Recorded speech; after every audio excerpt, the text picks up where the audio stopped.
Welcome back to another wild camping adventure. Last time I found a great spot just on the banks of Loch Nowilog in Leitrim, Ireland. I'll link to that at the end of this video.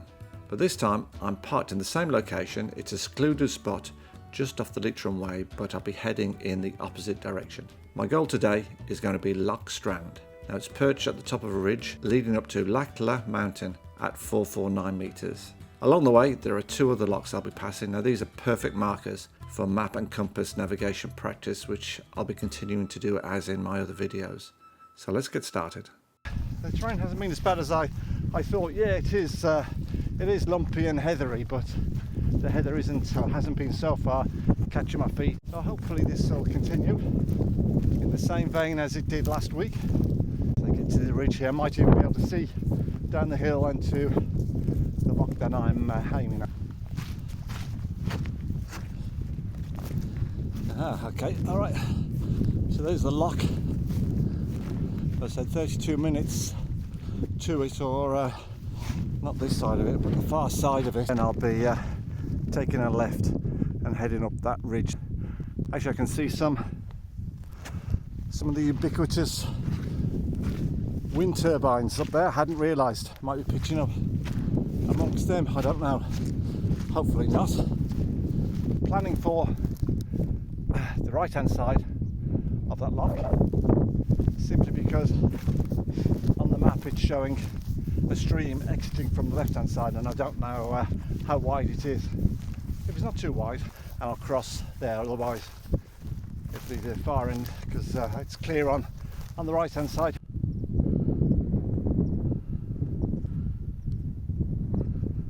It's another nice evening, nice and pleasant, nice and mild.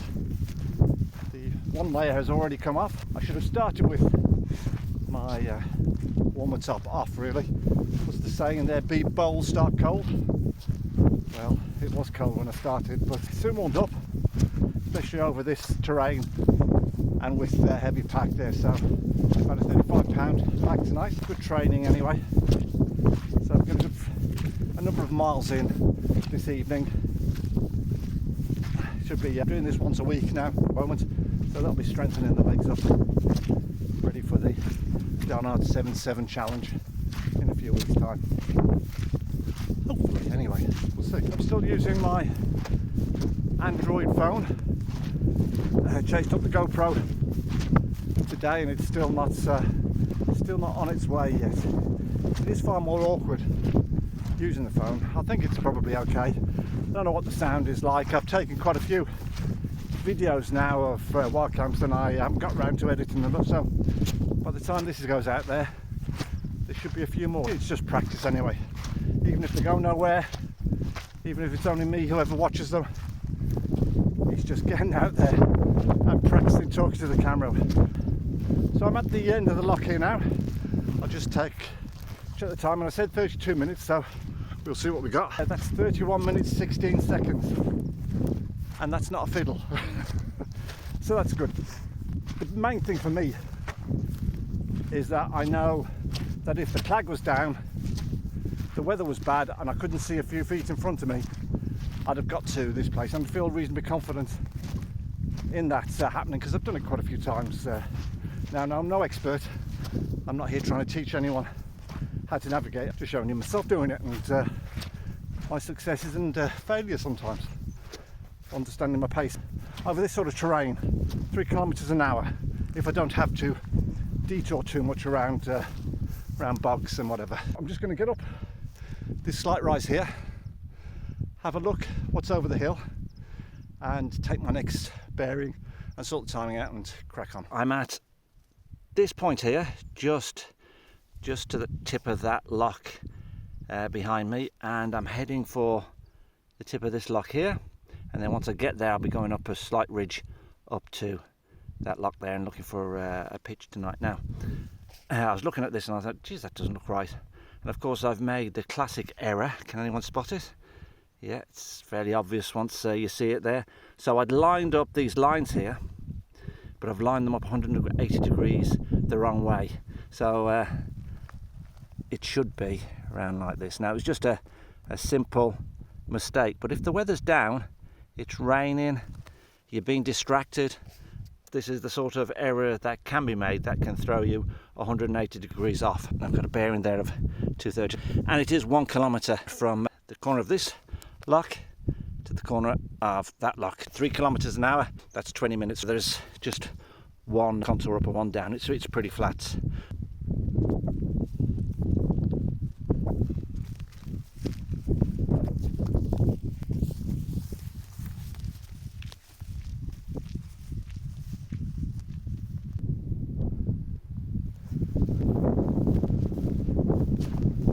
See heavy showers coming over. I reckon very soon I'll be putting on the wet weather gear. Never mind. Hopefully it is just showery and not down for the night. Just at the corner of Loch Kip at the time, and it's at 18.5 minutes, so I seem to have the pace reasonably well dialed in for this sort of terrain.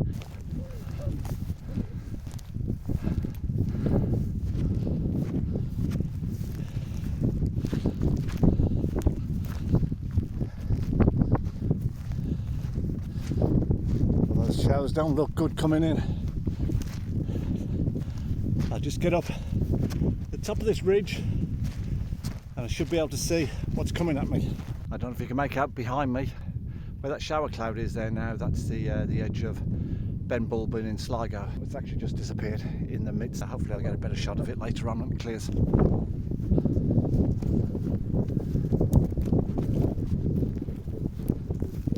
I don't know what you think about these turbines. I suppose they're a necessary evil. We need power, but they're making huge profits, this electricity company in Ireland, and it's not been reflected in the bills. They've just gone sky high. So someone's making a killing out of them, and the benefits aren't being passed on from an ecological and environmental point of view. They have actually done a lot of damage to some of the bogland in Mayo years ago. There was a big landslide. But anyway, that's my little bit of a rant. If I'm navigating correctly, just as I come over here, where the lock should be. Aha. There it is. So that's Loch Strand. Even looks as if it's got a little beach. Very stony, but if it was good weather you could actually go for a swim. But I won't be tonight, that's for sure. Head across to the spot height just to bag it first anyway. See if there's any pictures over there. If not, I might go down there and see if there's anything worthwhile with a view of the loch for the night.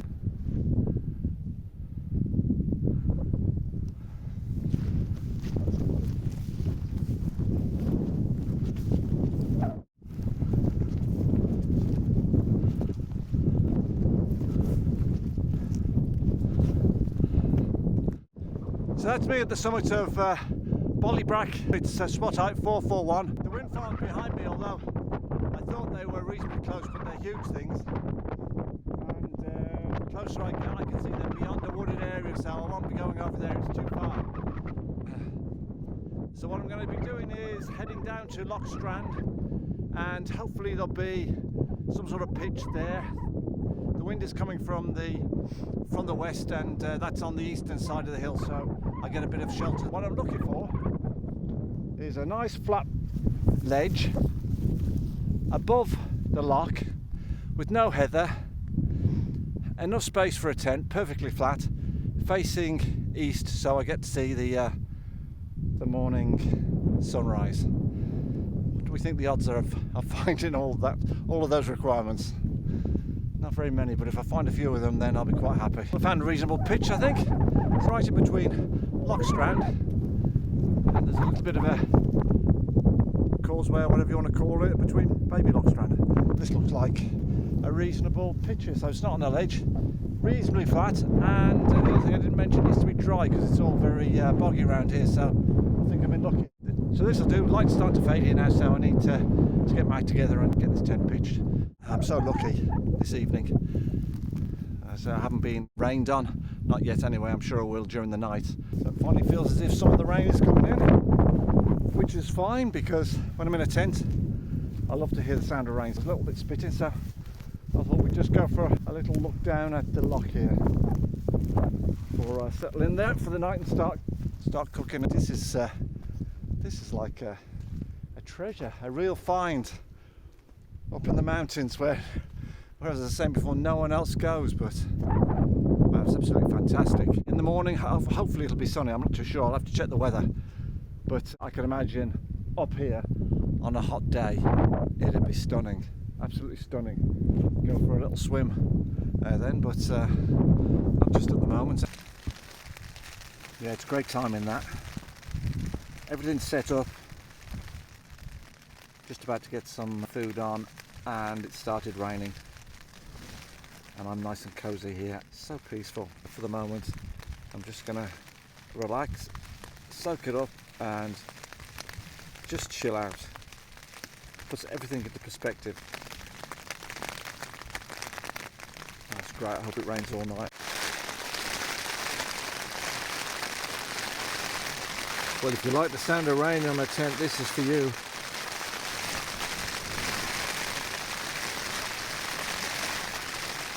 That's absolutely perfect. Mind you, I've seen the weather forecast and it's like this early in the morning, 6, 7, 8, 9. I won't be looking forward to it then when I'm actually trying to get myself together and out of here. Anyway, this is what I've come for.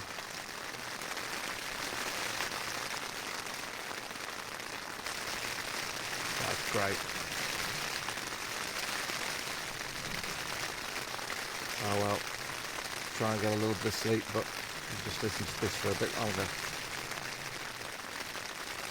See what it's like in the morning. Happy days or happy nights.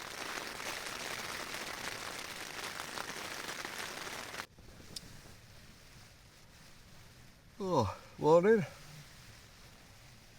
Oh, that was a very rainy night and windy. Well, it was pouring down this morning. And that's the negative part of it. We're going to have to pack up and just head back in what sounds like pretty heavy rain out there. So just take a look outside, see what we got. Oh, I'm not looking forward to this.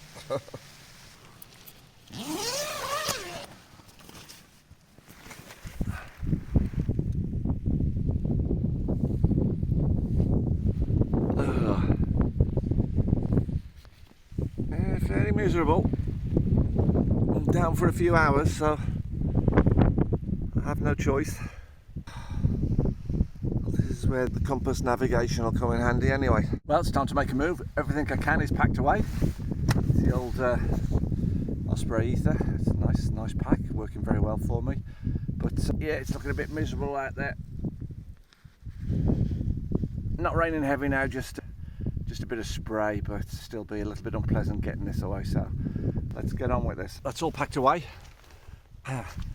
and the rain has stopped, but there's a mist here now, but that's manageable. That's where I was camping. I did lose my peg bag, left it out last night. There was one peg in it. I found the peg, but the wind had obviously whipped it up. I'm just going to pop down to Loch Strand, see if it's caught between any rocks, but it's a bit of a forlorn hope really. I'm sure I won't find it. And then I'll be heading up the ridge behind me.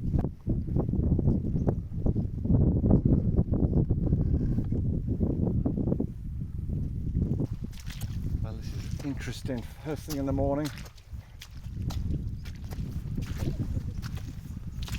Out in this, what feels like a little bit of an eerie place in this mist.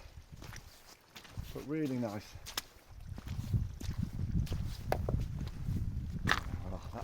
That peg bag's nowhere to be seen. It's probably blown miles away. Which is a shame really, because it's scattering a non-perishable item. So I'll just head round the other side of this loch here now, and then I'll back up to the ridge. Following my compass bearing of north, and I said it would be about 30 minutes, but I was getting to 35 minutes, and I thought, no, I missed it somehow in this clag. So I checked the map, and I could feel the land was sloping off west, which didn't look right, but I could tell if I changed from north, went directly east, I should get to the ridge again and find the lake. It was quite disorienting in the Clag, but I did that. I went east, got to the ridge, and picked up north again for another few minutes, and lo and behold, I found the loch I'm after here. It's a very big one, but I'm heading to that corner there, and from there I'm just going to be moving around to the east, and once I get to the east of the loch I'll be picking up a bearing to the final loch and back to the car. So great, so I was really pleased with the navigating. It was very easy to head off a little bit or make mistakes in this sort of weather. I thought I was following it reasonably accurately, but it was hard to pick out points in the distance to walk to, because the Clag was even worse than we're seeing now up on top of the ridge. But yeah, followed the method, trusted the compass, stopped when I'd gone too far, checked the map, decided to make a severe adjustment, and if I'd carried on and if I'd missed this lake, if for some reason I'd gone beyond it, then I would have kept going east, and eventually I'd have come across a forested area and would have headed back on myself. But no, happy days, worked out, down to the loch and take a bearing of 50 degrees to the next one.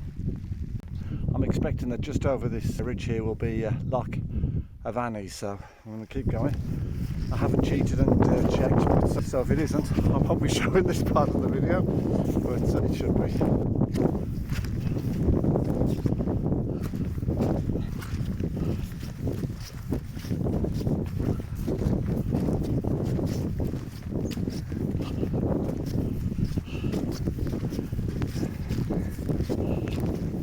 Yeah, smack in the middle of it. If the weather was good, I'd have took a bearing to get me to the corner. The weather isn't so good, so I aimed more or less for the middle, and that's where I ended up. Just scoot round here and take the final bearing over in that direction.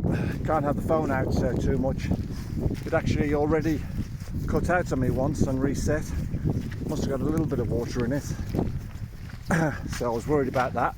But really, that actually is showing as well why you need to be able to map read and use a compass. So I just crested a rise, and there's Loch, and just over there in the distance is the car. So 20 minutes to here, another 10 minutes, that's 30 minutes, and that's just about right. So just to reflect on the wild camp before I get up to the car, I think I'll be stopping filming here. That was a successful wild camp. Had the best of the weather heading there. Found a really fantastic pitch by Loch Strand. Poured with rain all night, and I love the sound of rain in a tent. I think a lot of people do, but it was very loud at spots there, and it did wake me a couple of times, but very comfortable. A good night. Actually, I was in a very deep sleep, and I got a sudden jolt, and I actually dreamt that someone had grabbed my leg, and I just couldn't move. And that's just not being used to wild camping and having a little bit of thoughts about being up on my own. So obviously that went into the subconscious, but it's one of those dreams where you just want to wake and you can't move. Good bit of navigation practice this morning, to be honest. Very easy going over last night, but coming back, had to use the map, the contours, the terrain, the compass and timing, and it worked very well. At one spot there I'd actually gone off. I'd headed more to my left, which was out west slightly, and not really that far, but it was so hard to judge with the Clag down. There was very little to see. I practiced what I was preaching. Otherwise, I'm not really preaching. I'm not saying this to you to say this is how you should do it. All I'm doing is recording my journeys, my successes, my mistakes. Take that for what it is. If you're interested in navigation, and everyone should be if they're in the hills, take a course. Also, I got a good lesson with the phone, although it's working again now. At one stage it reset. I don't know whether it got damp or whatever, but it really emphasised the point that you can't rely on a phone and the apps, because if you're out in real bad weather and it does get a little bit wet, then what could happen is happened to me. The phone reset itself, couldn't use it for a while, put it away, kept it warm, carried on with the map reading, and checked it eventually after about 15 minutes, and it was okay again. But it may not have been. I'll leave it there. So until the next one, good luck. Well, one final note. I found my tent peg bag tucked into the leg pocket of my trousers.